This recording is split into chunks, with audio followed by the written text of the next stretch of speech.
محمد صلى الله على محمد صلى الله على محمد صلى الله على محمد صلى الله على محمد صلى الله صلى الله على محمد صلى الله على محمد صلى الله على محمد صلى الله على محمد صلى الله على محمد صلى الله على محمد صلى الله على محمد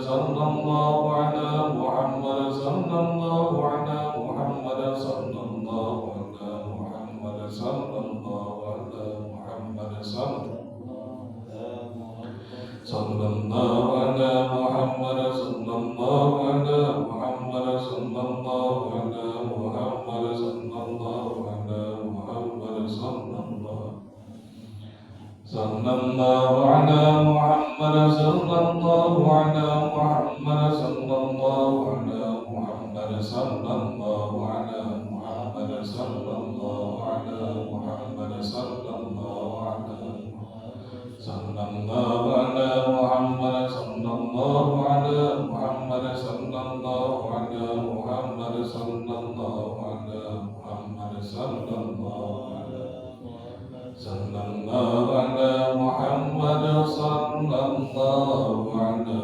محمد عدد خلقه ورضا نفسه وزنة عرشه ومداد كلماته إلى حضرة النبي المصطفى محمد رسول الله صلى الله عليه وسلم وعلى آله وأزواجه وذريته وأهل بيته الكرام أجمعين شيخ الله لهم الفاتحة أعوذ بالله من الشيطان الرجيم بسم الله الرحمن الرحيم الحمد لله رب العالمين الرحمن الرحيم مالك يوم الدين إياك نعبد وإياك نستعين اهدنا الصراط المستقيم صراط الذين أنعمت عليهم غير المغضوب عليهم ولا الضالين.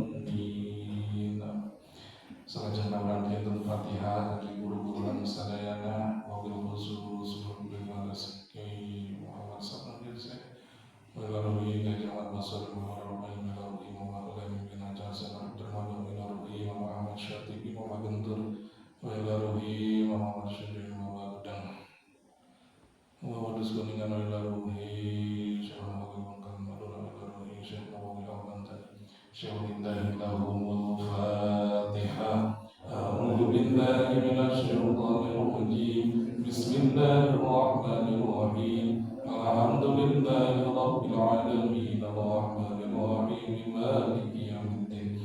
Iyyaka na'budu wa iyyaka nasta'in ihdinas siratal mustaqim. Siratal ladzina an'amta 'alaihim ghairil maghdubi 'alaihim waladdallin.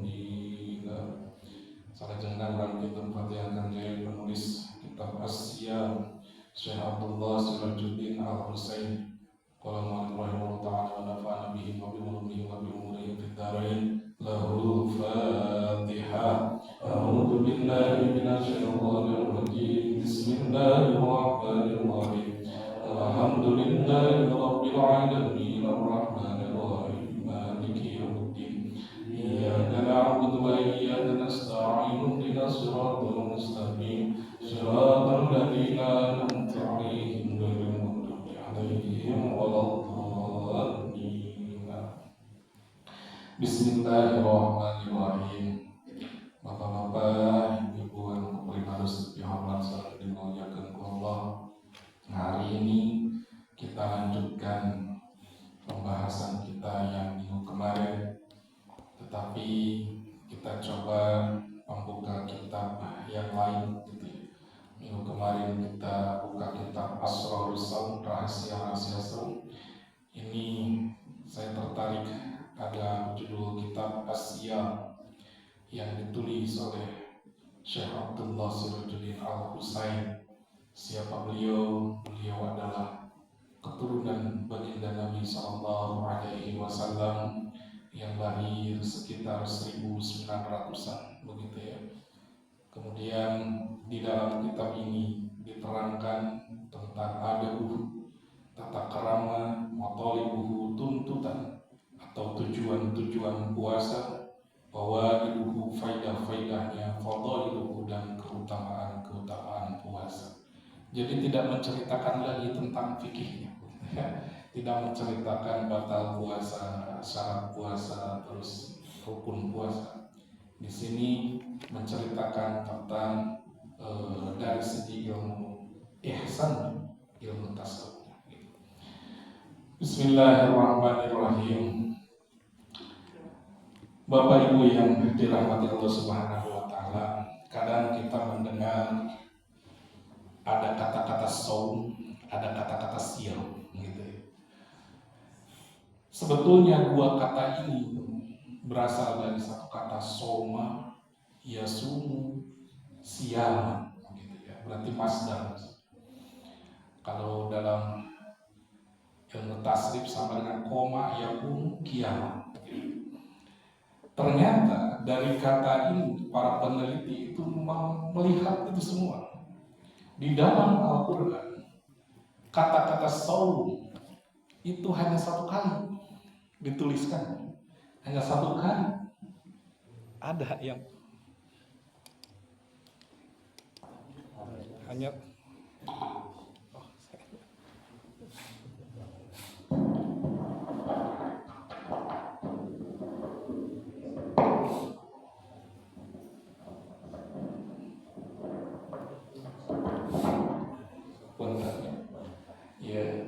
Rawasan asal Isbusawan paling tengah-tengah. Nah,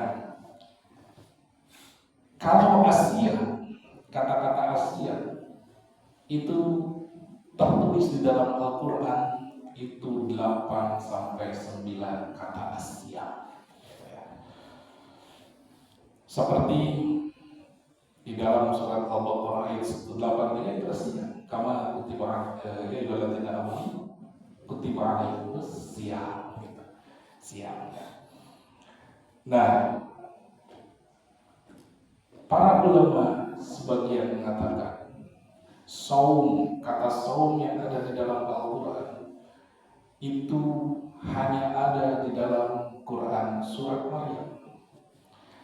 Jadi ada yang menginterpretasikan, kemudian mengambil kesimpulan bahwa saum itu yang dimaksud saum itu adalah berdiam diri seperti Sayyidah Maryam. Saumnya Sayyidah Maryam itu tidak berbicara selama dia mengandung, bahkan melahirkannya pun dia tidak berbicara kepada siapapun. Seperti itu. Yang berbicara pertama kali justru bukan Sayyidah Maryam, tetapi bayi yang dilahirkannya oleh Sayyidah Maryam, yaitu Sayyidina Isa alaihi salam. Itu saum. Nah, siam, asyam itu yang kita pahami sekarang, ya, itu adalah puasa yang kita pahami sekarang. Tetapi tidak masalah kita menyebut saum atau siam begitu ya, karena Nabi pun as-saumuli, kata Nabi itu bahwa Allah telah memberitahukan kepada Nabi as-saumuli mana ajajibi gitu. Jadi yang dimaksud itu seperti itu. Tapi kalau di dalam Al-Qur'annya saum itu hanya satu ayat di dalam Al-Qur'an. Nah, kemudian disyariatkannya saum atau siam ini kepada seluruh umat, seperti Allah sampaikan, ya ayyuhalladzina amanu kutiba alaikumus syiyam kama kutiba alal ladzina min qablikum la'allakum tattaqun. Beliau menulis, Syekh ini menulis, ini tidak ada satupun agama Samawi yang tidak mensyariatkan siam. Jadi agama Samawi itu agama langit, sama itu langit. Maksudnya agama yang Allah turunkan dari zaman dulu itu sama sebetulnya Islam. Agama Samawi itu tiap waktunya selalu mensyariatkan yang namanya siam atau puasa. Sebagaimana sudah saya sampaikan, tiap tahun ada puasa, gitu ya. Ada puasa tiap generasi kenabian, begitu. Nah, ada sebuah hadis yang diriwayatkan oleh Imam Tirmidzi. Adalah Haris dari Haris al-Ash'ari radhiyallahu ta'ala anhu qala berkata, qala Rasulullah sallallahu alaihi wasallam, Nabi sallallahu alaihi wasallam bersabda, Inna Allah tabaraka wa ta'ala amara Yahya bin Zakaria alaihi wassalam bi khamsi kalimat. Sesungguhnya Allah Subhanahu wa ta'ala memerintahkan kepada Yahya bin Zakaria alaihi wassalam dengan 5 perintah. Yang mana 5 perintah itu? Wa bi amara bani Israil ayyamalu biha faja'un nas bil baitil muqaddas. Jadi dulu itu Nabi Yahya ketika diperintahkan oleh Allah, kemudian beliau itu memanggil jamaahnya, umatnya dipanggil. Wahai jamaah, wahai umatku, datanglah. Ternyata mereka datang ke Baitul Maqdis berbondong-bondong banyak. Ya. Bahkan di sini disampaikan sampai ramai masjid itu banyak. Kemudian sampai ke atapnya masjid. Walaupun waktu itu belum ada atap, mungkin zaman sekarang itu naik benteng. Jadi di bentengnya itu udah penuh begitu. Nah, faqala kemudian Nabi Yahya mengatakan kepada umatnya, Inna Allah ta'ala amarani bi khamsi kalimat. Sesungguhnya Allah Subhanahu wa ta'ala memerintahkanku dengan 5 perintah. Dan aku akan ceritakan kepadamu, lakukan yang 5 itu. Awalahunna, yang pertama, anta'budullaha wa la tusyriku bihi syai'a. Yang pertama, kalian beribadahlah kepada Allah, wala tusyriku, jangan kalian musyrik. Nah, itu yang pertama. Kemudian Nabi Yahya mengatakan, wa inna mathala man asyraka billahi kamathali rajulin ishtara abdan min khalisin malahu bidhahbin awwaq. Jadi yang namanya orang musyrik itu seperti begini.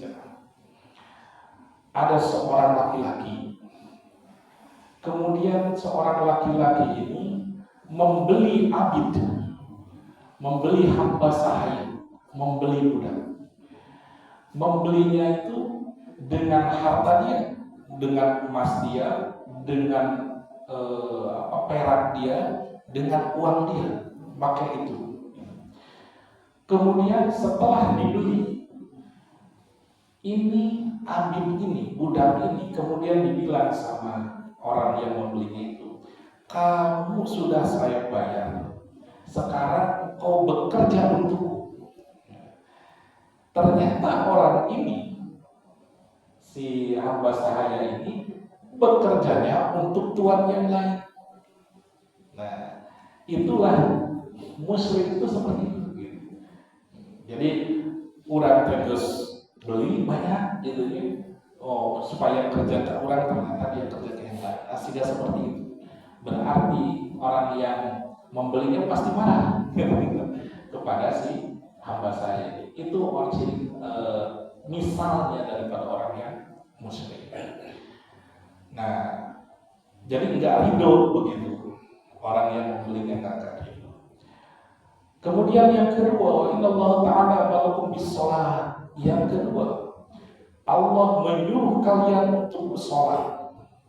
Kata Nabi Yahya, fa idza sholaitum fala talaffatu. Ketika kau sholat jangan noleh-noleh. Ya tafid itu banyak gerak. Tafid itu banyak gerak, banyak noleh-noleh gitu ya. Fa inna Allah yansubu wajhul wajhi abdihi fi sholatihi ma lam yaltafi. Karena Allah itu melihat kepada kalbunya orang ketika orang itu tidak banyak noleh-noleh. Kalau bahasa dulu noleh-noleh secara fisik gitu ya, sebetulnya itu noleh-noleh kalbunya. Jangan terlalu banyak ingat macam-macam gitu maksudnya. Nah, kalaupun secara fisik ya banyak gerak, banyak tulang, banyak tulang liat gitu.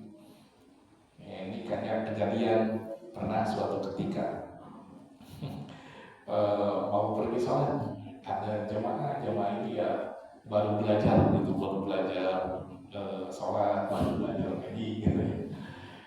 Dalam pelajarannya itu yang diingat ya, harus hormat kepada guru gitu. Pas datang ke masjid dia lagi sholat, pas saya datang dia ngeliat pas ngeliat itu sambil agak senyum sambil mungut lagi sholat. Jangan itu mah yang awal hormatnya kepada guru, kalau lagi sholat saja tidak ada urusannya. Nah gitu ya, jangan noleh-noleh itu dalam arti secara umum. Kemudian yang ketiga, wa amarukum bisyam, dan aku diperintahkan, sehingga aku memerintahkan kalian itu bisyam, puasa. Fa'in namis dari kama sadarajulun fil asobah. Ini seperti puasa itu seperti seseorang ada di dalam suatu perkumpulan banyakan gitu, ya. Kemudian yang puasa ini ngambil di dalam sakunya ada minyak mis atau minyak yang harum dimasukin ke dalam saku, sehingga ketika kumpul gitu terasa ada rasa harumnya, sampai orang-orang sekitar itu merasa takjub, merasa heran, ini siapa yang harum begini gitu. Inilah ibaratnya orang yang puasa.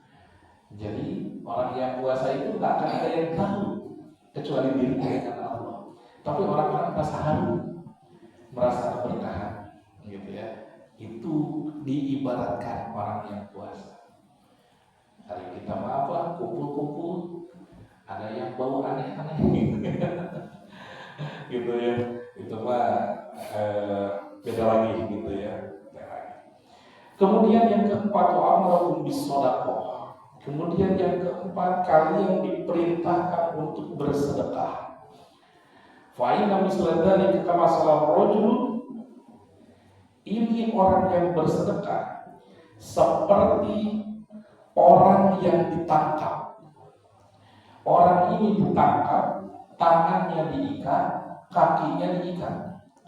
Kemudian datang algojo mau menyembelih lehernya, mau disembelih. Ketika mau disembelih, kemudian orang ini mengatakan gini, ana afdi minkum bil qalil wal kasir. Aku akan bayar kau berapapun asal aku selamatkan dengan cara tidak dipenggal kepalaku. Akhirnya si algojonya mau, ya udah gak jadi. Nah itu ibarat sedekah gitu. Maksudnya apa? Orang yang sedekah itu menyelamatkan diri sendiri. Kalau kita tahu seperti itu, tentu kita akan sedekah semuanya. Pasti akan mensedekahkan semuanya. Kenapa? Karena mati. Kalau kita tahu dalamnya sedekah itu seperti apa.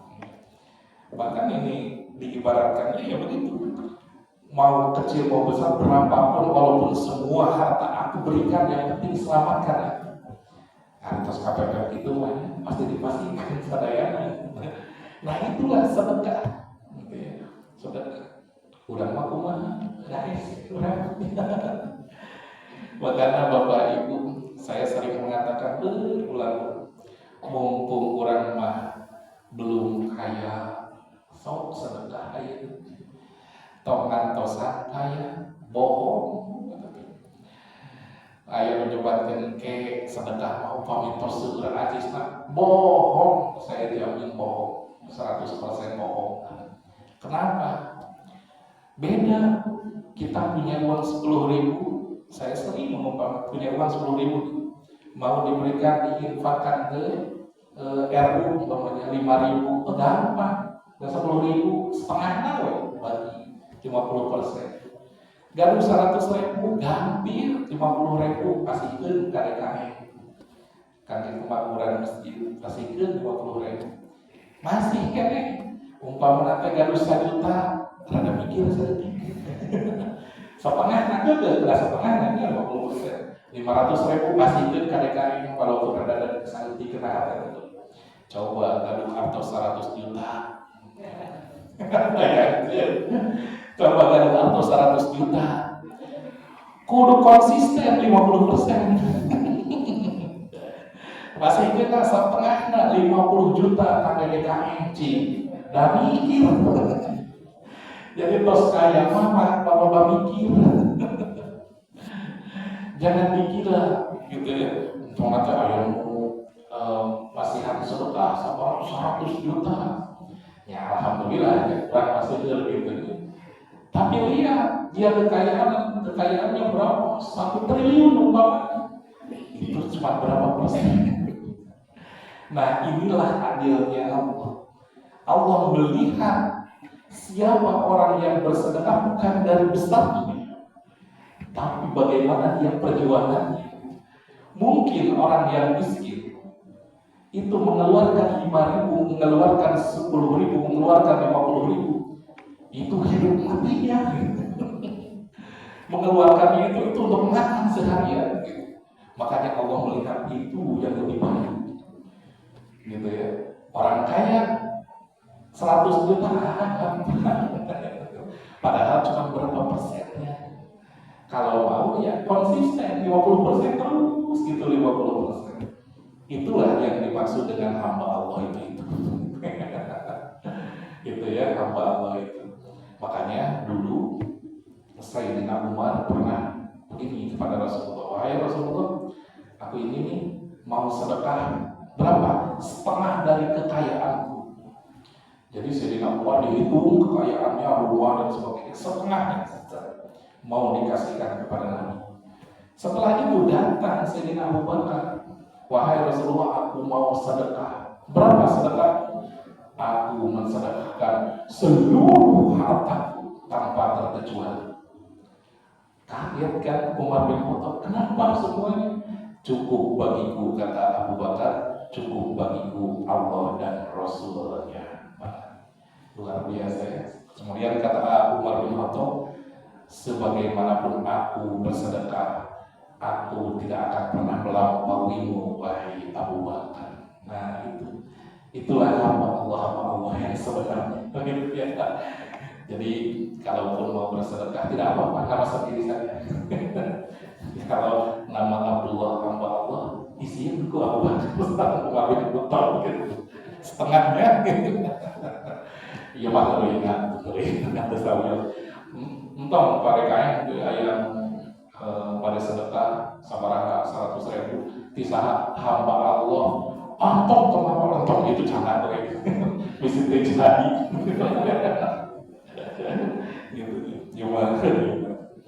Nah itu yang keempat adalah bersedekah. Kemudian yang kelima, wa amarakum an tadhkurullaha ta'ala. Kemudian yang kelima, aku perintahkan kalian semua untuk selalu berzikir kepada Allah. Zikir di sini adalah mengingat, berzikir kepada Allah. Fa inna misla dzalika, karena sesungguhnya orang yang berzikir itu seperti seseorang yang sedang dikejar-kejar musuh. Dikejar-kejar musuh begitu. Kemudian ia melihat ada benteng pertahanan gitu. Sehingga dia masuk ke benteng itu. Ketika masuk ke benteng itu, musuh tidak melihatnya. Inilah benteng ini yang dimaksudkan dengan zikrullah, berzikir kepada Allah.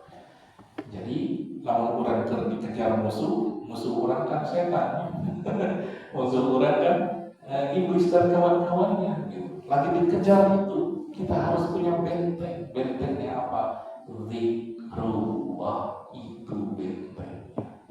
Pak Ustaz tak bikin kosong, subhanallah, kosong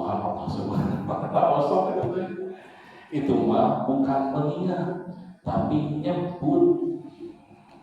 Bentengnya hari menyebut dengan mulut, mengingat dengan qalbu, dengan hati.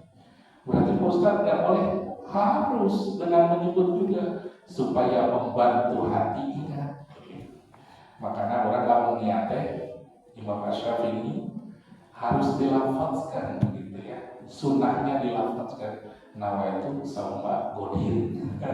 Nah itu dilafazkan untuk membantu niat. Niat mah tetap dina hati. Niat dina hati tetap sejak abdi puasa besok gitu. Harus ada di dalam niat, dalam hatinya ya. Nawaitu sauma godin ada di pardi syahri Ramadhani. Mau Ramadhani tidak masalah. Pilih itu mau di rumah Ramadhani, di rumah Ramadhani. Nah, ada tisawiyos. Upami dina bahasa Arab pun dan budaya anu ahli bahasa Arab. Upami Ramadhani itu jantan muda pilih gitu, muda pilih kenapa opat belakangnya. Upami Ramadhani itu kalau betul karena Singguer Monsori opat nanti alamat nanti ada fatah kata mah ahli bahasa Arab gitu Pak Ketua DKI gitu. Nah mau Ramadan tidak masalah berzikir kepada Allah, selalu berzikir kepada Allah itu ya. Pak Ustaz, bagaimana kalau umpamanya zikir yang terbaik itu apa? Yang mana zikir yang terbaik? Zikir yang terbaik bagi kita pengajian seperti ini zikir yang terbaik. Ustaz, berarti kalau gitu ketika lagi pengajian kayak gini nggak usah nyebut-nyebut lagi. Ini lagi ceramah atau lagi pengajian. Subhanallah. Dengan memperhatikan yang tausiah, dengan memperhatikan orang-orang sekitar kita ngaji, itulah zikir begitu. Zikirnya begitu. Jadi tidak perlu lagi umpamanya bawa tasbih dulu, tidak perlu lagi. Hanya mendengarkan, itulah zikirnya. Itulah pengingat. Mudah-mudahan ke atasnya. Nah ini yang terbaiknya. Terus lebih baik mana dengan membaca Al-Quran? Nah jangan dibanding-bandingkan. Kalau umpamanya kita membandingkan ini, pengajian majelis ilmu itu derajatnya paling tinggi. Tetapi kadang hati manusia sajam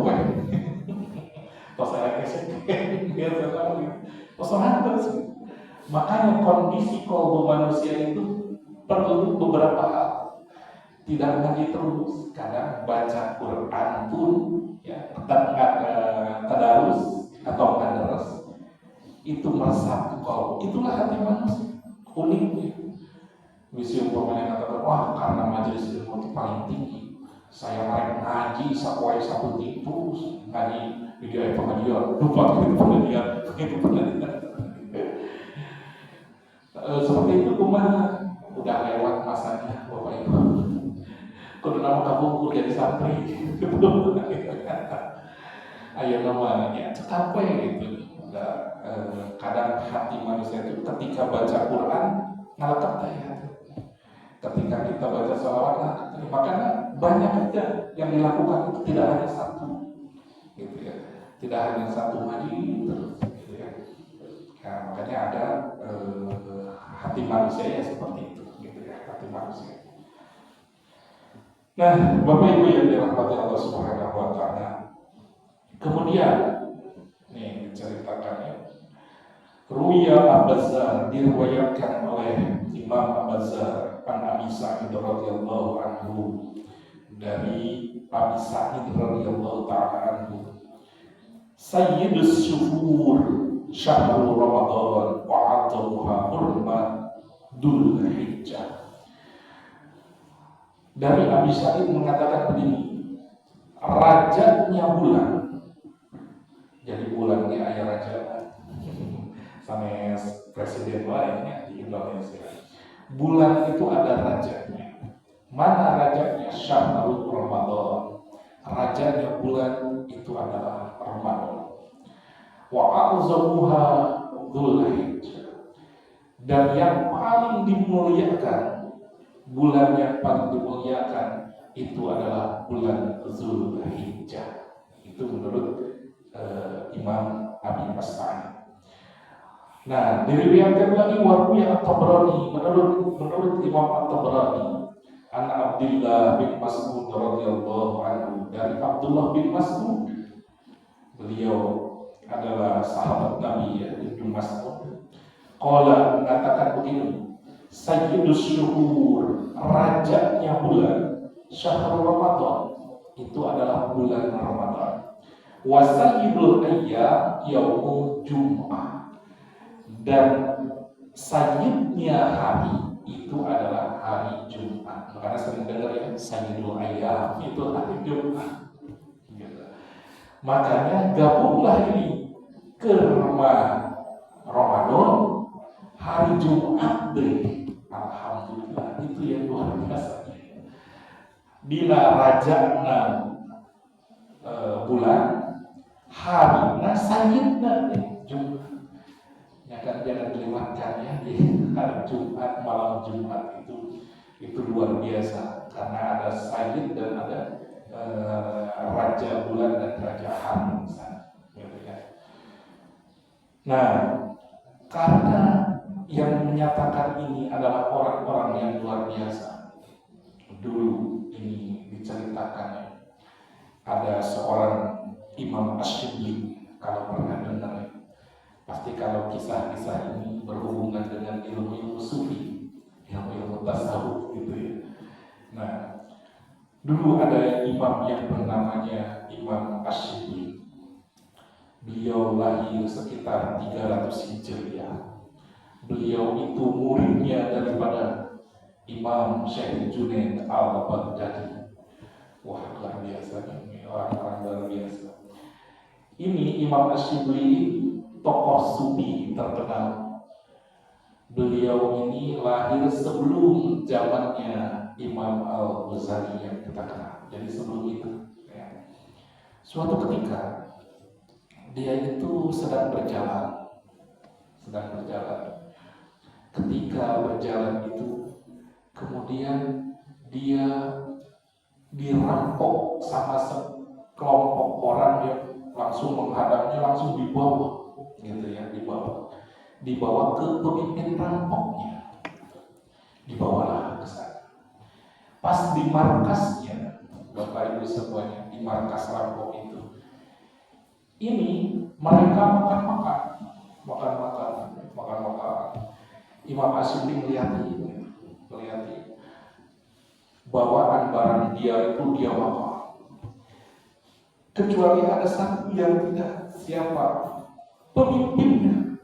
Pemimpin rampoknya nggak makan.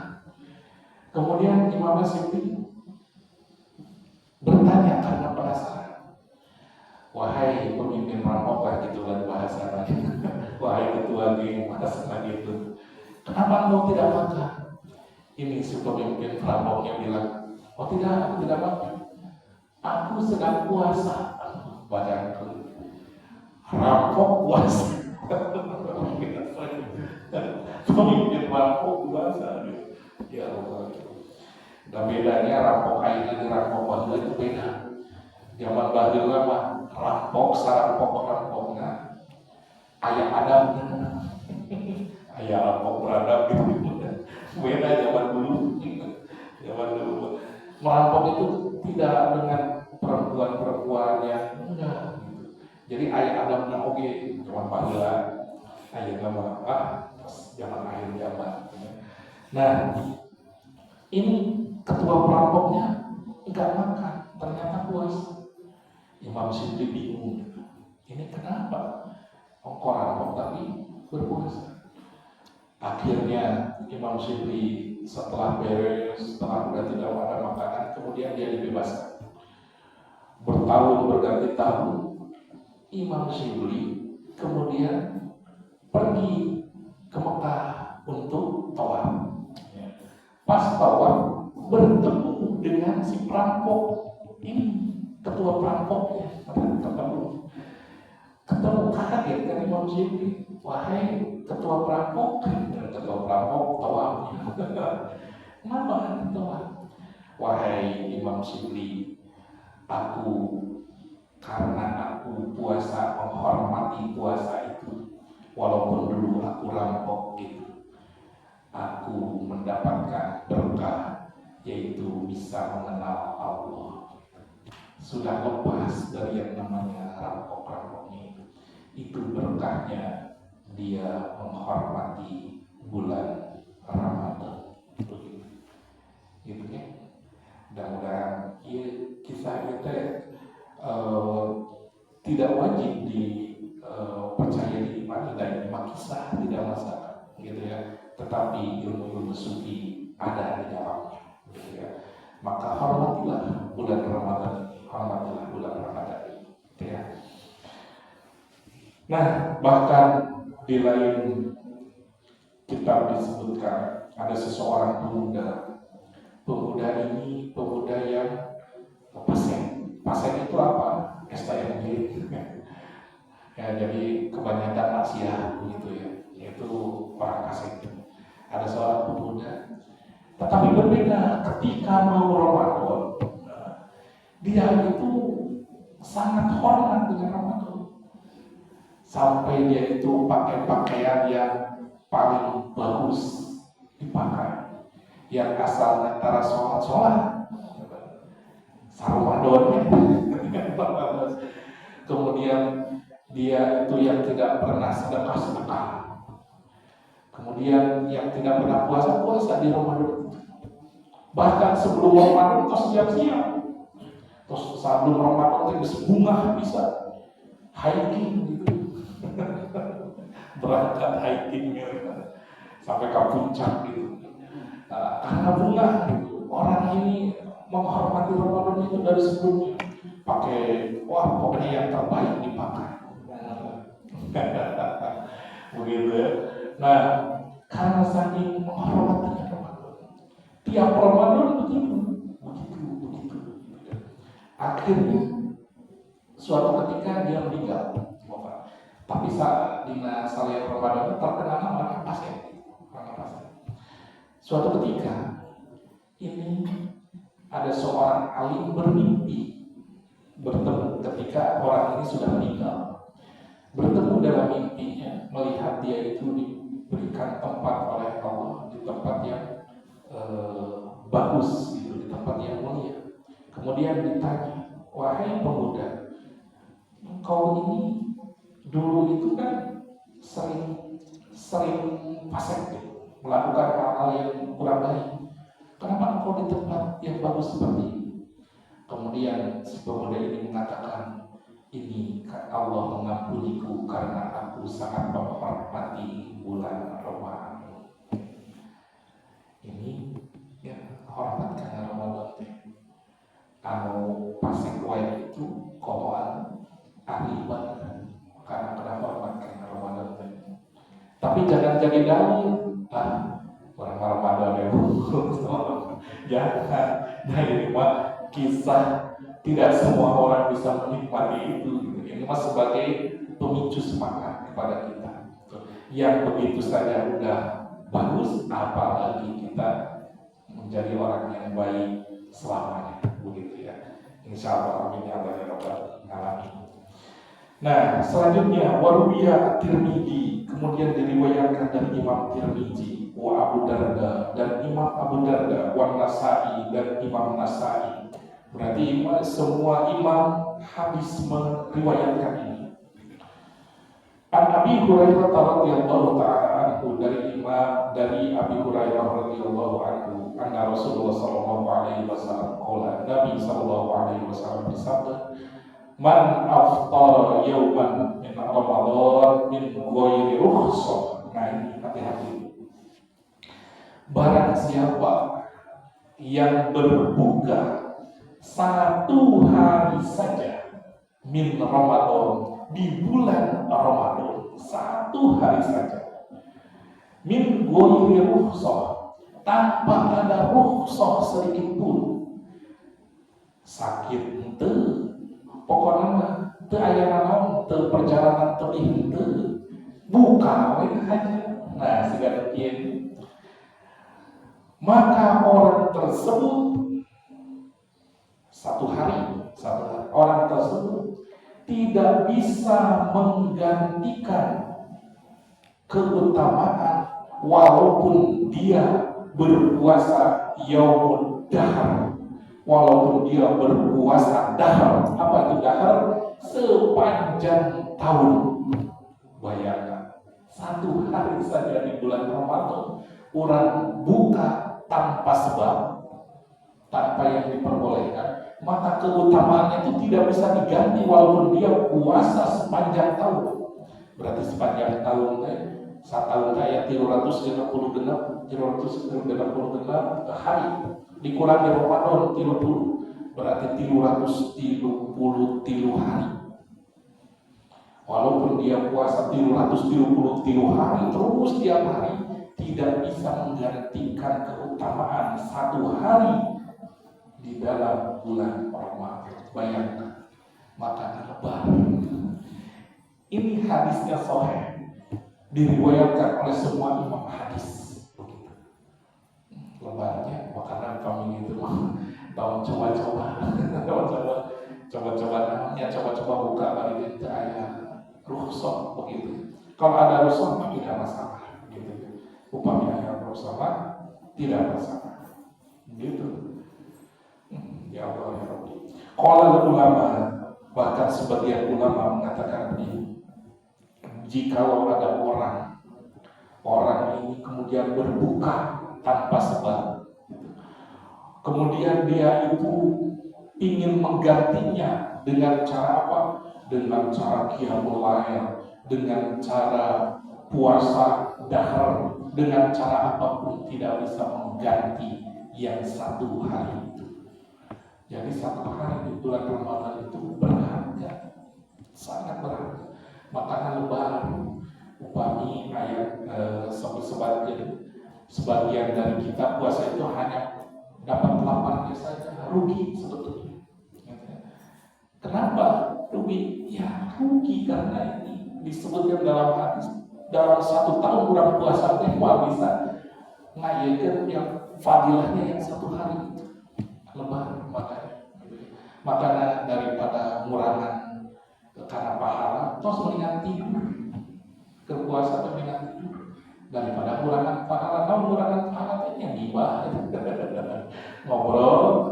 ngobrol atau kalabuh gitu ya, ngobrol kasaran sahih. Nah ini makanya ada yang nyebutin an-naum shaim ibadah. Tidurnya orang yang berpuasa itu ibadah. Tidak ada yang mengatakan itu. Tapi jangan jadi dalil, bisa sarewe terus. Niatkan bahwa tidur itu, saya bilang kemarin ada tujuan. Niatkan tidur itu dua. Yang pertama menyegarkan badan, yang kedua meninggalkan maksiat. Jadi daripada maksiat, mendingan tidur. Meninggalkan maksiat. Nah, gitu ya. Makanya ini puasa sepanjang hari. Walaupun sepanjang tahun, walaupun menurut ilmu fikih, nanti harus dikodok tetap sehari. Itu ilmu fikih, selesai. Tapi menurut faedah atau keutamaan lebaran, tapi menurut ilmu fikih maka tetap diganti, gitu ya, tetap diganti. Tapi keutamaan tidak dapat. Wajib dikodok, gitu ya.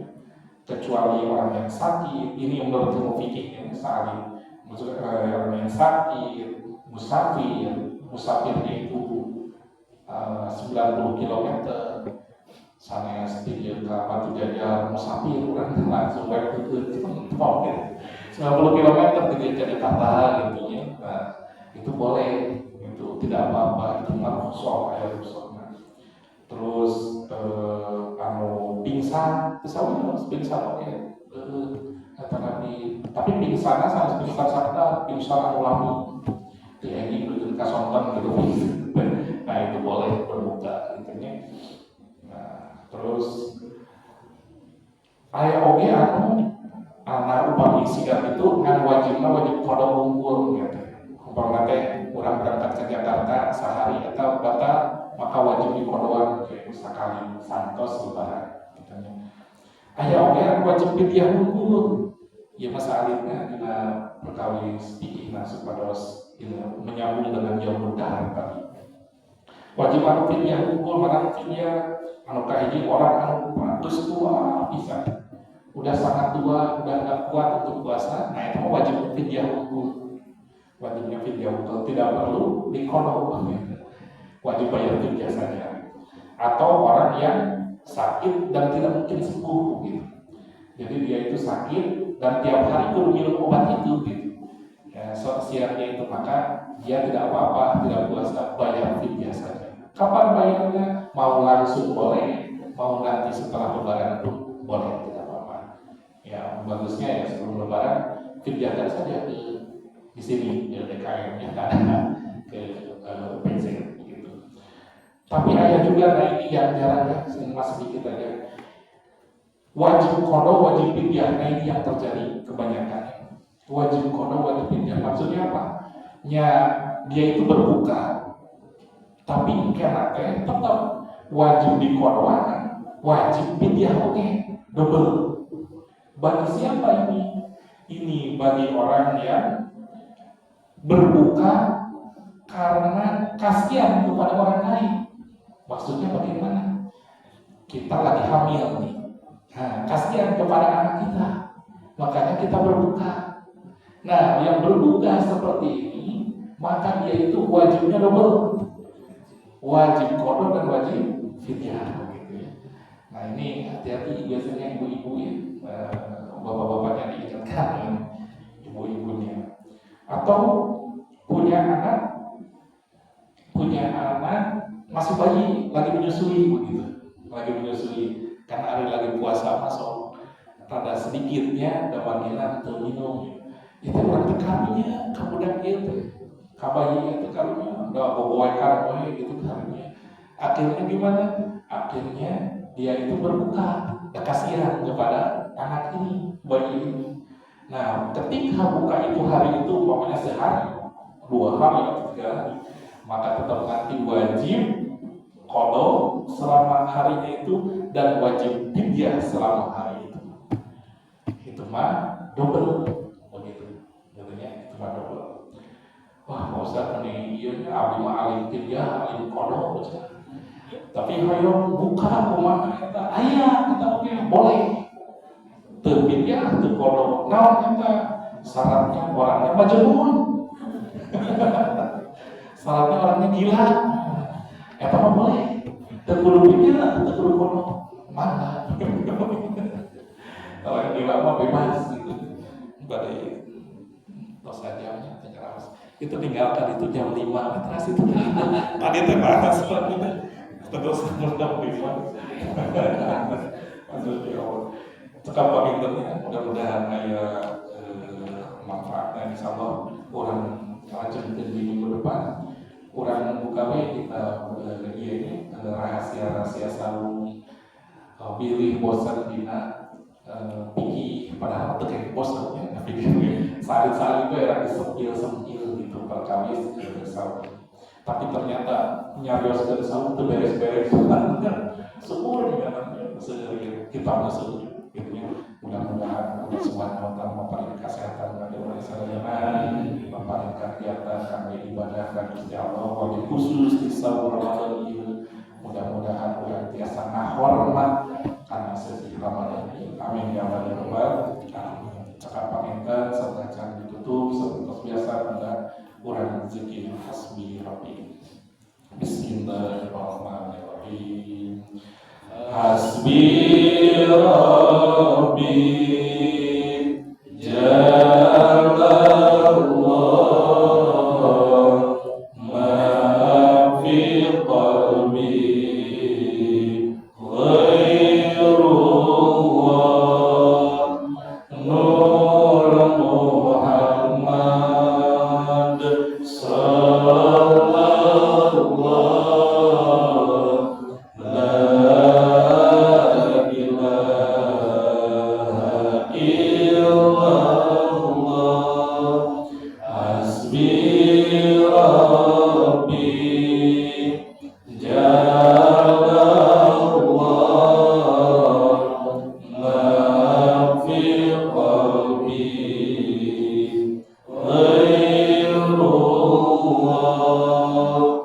No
Amin amin ya Allah ya rabbal alamin. Wassallallahu ala sayyidina Muhammadin nabiyil ummi wa alihi wa sahbihi wasallam. Rabbana atina fid dunya hasanatan wa fil akhirati hasanatan wa qina adzabannar.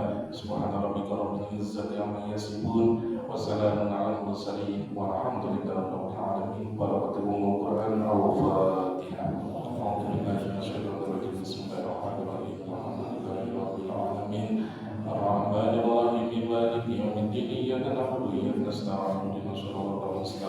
صراط الذين أنعمت عليهم غير المغضوب عليهم ولا الضالين. رب اغفر لنا آمين. Diberikan secara dan sedikit baik. Wallahu muwaffiq ila aqwamit thoriq. Wassalamualaikum warahmatullahi wabarakatuh.